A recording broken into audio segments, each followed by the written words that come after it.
بسم الله الرحمن الرحيم. أعوذ بالله من الشيطان الرجيم. بسم الله الرحمن الرحيم. إنا أعطيناك الكوثر فصل لربك وانحر إن شانئك هو الأبتر. صدق الله العظيم. السلام علیکم ورحمۃ اللہ وبرکاتہ. سلسلہ دروس قرآن کی ایک نشست میں آپ کا استقبال ہے. آج سورۃ الکوثر کی تفسیر اور اس کا ترجمہ آپ کے سامنے بیان کیا جائے گا. مختصر تفسیر اور ترجمہ آپ کے سامنے بیان کیا جائے گا. کوثر، لفظ کوثر، یہ سورہ کوثر ہے. کوثر کے لفظی معنی بہت زیادہ بھلائی کے ہیں. بہت زیادہ بھلائی، خیر کثیر، بڑی کثرت اور بڑی برکت والی چیز کو کوثر کہتے ہیں. اور کوثر جنت میں اس ہاؤس کا نام بھی ہے جو حضور اقدس صلی اللہ علیہ وسلم کے تصرف میں دی جائے گی. یعنی جہاں اللہ کے نبی صلی اللہ علیہ وسلم کے تصرف میں دی جائے گی اور آپ کی امت کے لوگ وہاں سے پانی پی کر سیراب ہوں گے، اور وہ پانی پینے کے بعد لوگوں کو پھر پیاس نہیں لگے گی.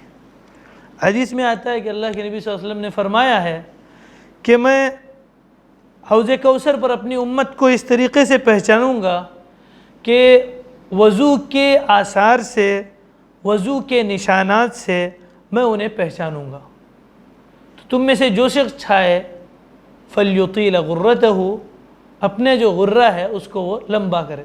یعنی اللہ کے نبی صلی اللہ علیہ وسلم کے مقصود یہ ہے کہ وضو کرتے ہوئے جب بندہ چہرے کو دھوئے اور ہاتھ کو جب دھوئے تو مکمل استیعاب کے ساتھ، مکمل پورا کرتے ہوئے ہاتھ ذرا اوپر تک دھوئے، چہرہ دھوتے وقت بھی اسی طرح مکمل چہرہ جہاں سے اس کو زیادہ جتنا وہ دھونا چاہتا ہے وہ دھوئے، کیونکہ یہی اعضاء، ہاتھ اور چہرہ وضو کی وجہ سے چمک رہے ہوں گے، اور اسی وجہ سے اللہ کے نبی صلی اللہ علیہ وسلم کو وہ چمکتے ہوئے نظر آئیں گے، اور اللہ کے نبی صلی اللہ علیہ وسلم ان کو پانی پلائیں گے.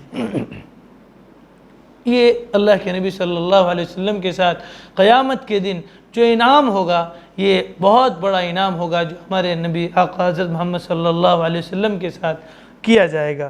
اللہ مجھے بھی اور آپ کو بھی اللہ کے نبی صلی اللہ علیہ وسلم کے ہاتھوں قیامت کے دن حوض کوثر پر جام کوثر نصیب فرمائے، اور قیامت کے دن جو بھی تکلیفیں ہوں وہ تکلیفیں ہم تماموں پر آسان فرمائے. یہ سورہ مکے میں آخری دور میں نازل ہوئی. شان نزول اس کے بارے میں یہ بتایا جاتا ہے کہ اللہ کے نبی صلی اللہ علیہ وسلم کی جب کوئی نرینہ اولاد جو پیدا ہوئی تھی، یعنی مذکر اولاد، میل ولد پیدا ہوا تھا، اس کا انتقال ہو گیا. اس کا جب انتقال ہو گیا تو لوگوں نے یہ کہنا، ایک اس میں سے نام تھا جس کا عاص ابن وائل، جو اس نے کہنا شروع کیا کہ آپ ابتر ہیں، نعوذ باللہ. یعنی یہ کہ آپ کی نسل کٹی ہوئی ہے، جس کی جڑ کٹی ہوئی، آپ کی جڑ جو ہے وہ کٹ چکی ہے، یعنی آپ کی جڑ اب آگے نہیں بڑھ سکتی.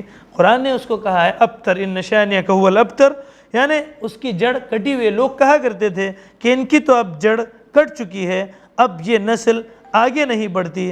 اللہ کے نبی صلی اللہ علیہ وسلم پر آیت نازل ہوئی، اور یہ آیت نازل فرما کر فرمایا گیا کہ آپ کو تو اللہ تعالیٰ نے کوثر عطا فرمائی ہے، آپ کے مبارک ذکر اور آپ کے دین کو آگے چلانے والے تو بے شمار ہوں گے، بلکہ یہ جو کعبہ تمہارے پاس ہے یہ آگے چل کر محمد صلی اللہ علیہ وسلم کے قبضے میں ہی ہونے والا ہے.